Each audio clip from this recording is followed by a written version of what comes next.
Bonjour à tous, ici Adrien. Aujourd'hui on est le lundi 9 janvier 2023 et dans cette vidéo on va voir ensemble une petite astuce qui va vous permettre d'envoyer à votre environnement de bureau des notifications et celui-ci va vous les afficher à l'écran. Mais des notifications avec un titre et un contenu personnalisé.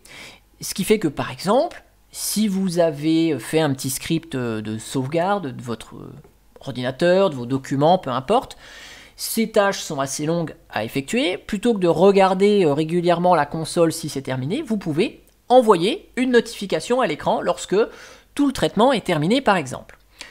Le genre de notification qui va s'afficher, ça va être du même genre que batterie faible, veuillez brancher votre ordinateur sur le secteur, ou quand vous avez une alerte comme quoi il y a de nouvelles mises à jour sur votre ordinateur. Voilà. Ça va être le même genre de notification qui va s'afficher, on va le voir ensemble.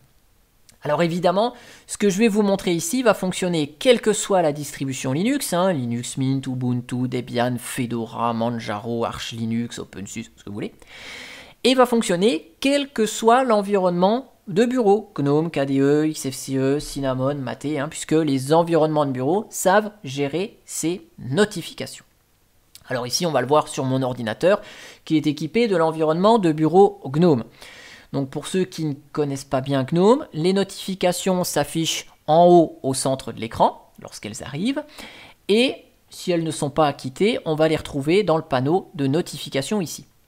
Sachant que GNOME est un environnement de bureau qui propose une option ne pas déranger. Et on va voir que cette option a une incidence sur les notifications qui s'affichent. On va voir tout ça en détail.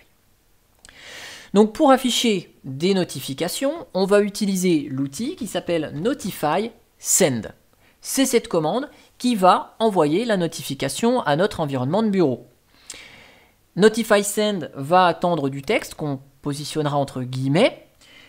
On va mettre un titre à notre notification et on va mettre du contenu. Voilà, donc on met le texte entre guillemets ici. Et au moment où je vais valider ma commande, on a la notification qui s'affiche 5 secondes à l'écran, puis disparaît. On va la retrouver dans le panneau de notification ici. Ça, c'est une notification toute simple. Alors, vous pouvez gérer, je vais dire, le degré d'urgence de cette notification, et donc ça va avoir un impact sur l'affichage de cette notification. Cette priorité va se gérer avec l'option petit u. Vous avez 3 priorités, low, normal et critical. Si vous mettez rien ou que vous mettez U normal, ça va faire exactement la même chose.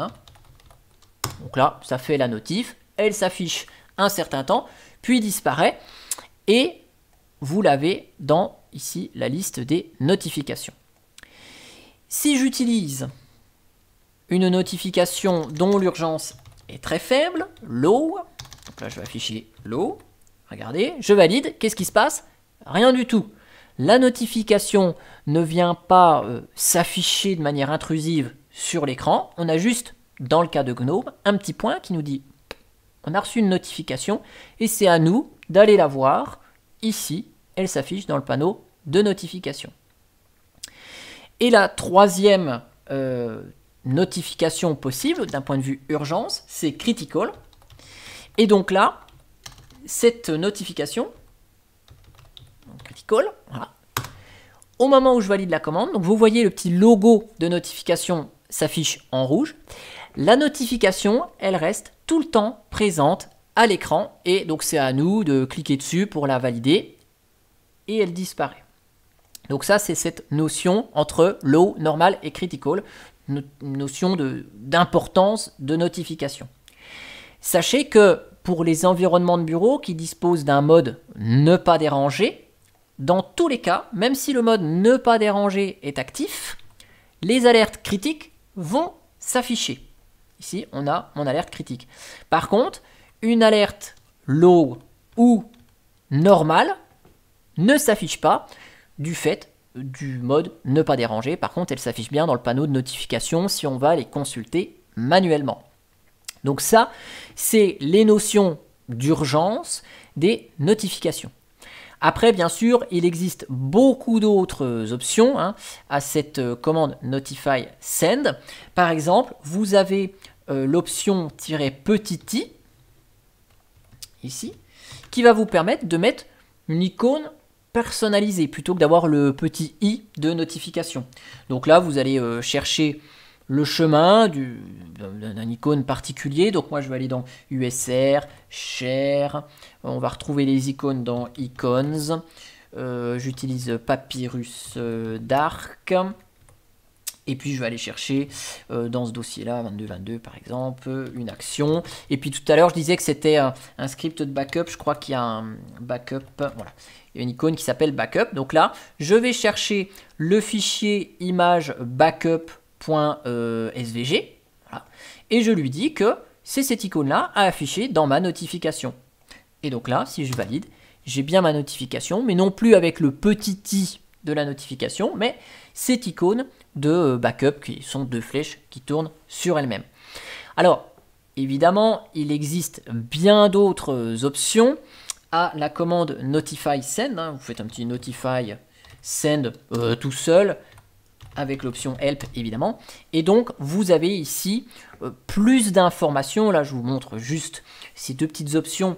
Donc, -i pour changer l'icône, -u pour changer le degré d'urgence de ces notifications, mais vous avez la possibilité de dire, bah voilà, au bout de tant de millisecondes, cette notification expire. Alors évidemment, je ne vous montre pas toutes les options que permet Notify Send. Si la commande vous a plu et que vous vous dites, ah oui, c'est vrai que dans mes scripts, j'aimerais bien un petit peu agrémenter quelques actions de notification pour être alerté, vous avez vu comment ça fonctionnait, vous allez pouvoir l'adapter à vos besoins, voir comment ces différentes options réagissent avec votre environnement de bureau, et puis de pouvoir agrémenter tout ça. Alors, on a vu, la commande Notify Send, ça fonctionne avec une interface graphique, un environnement de bureau. Notify Send ne va pas fonctionner si vous l'utilisez à travers une connexion distante sur un serveur via SSH. Vous devez disposer d'une interface graphique. Les notifications dans le terminal ne sont pas, en tout cas, supportées par Notify Send. Ce n'est pas son rôle ici. Voilà. En tout cas, j'espère que cette vidéo vous aura plu. Et moi, je vous dis à bientôt pour une prochaine vidéo. Allez, ciao, ciao, bye bye. Bonjour à tous, ici Adrien. Aujourd'hui, on est le lundi 9 janvier.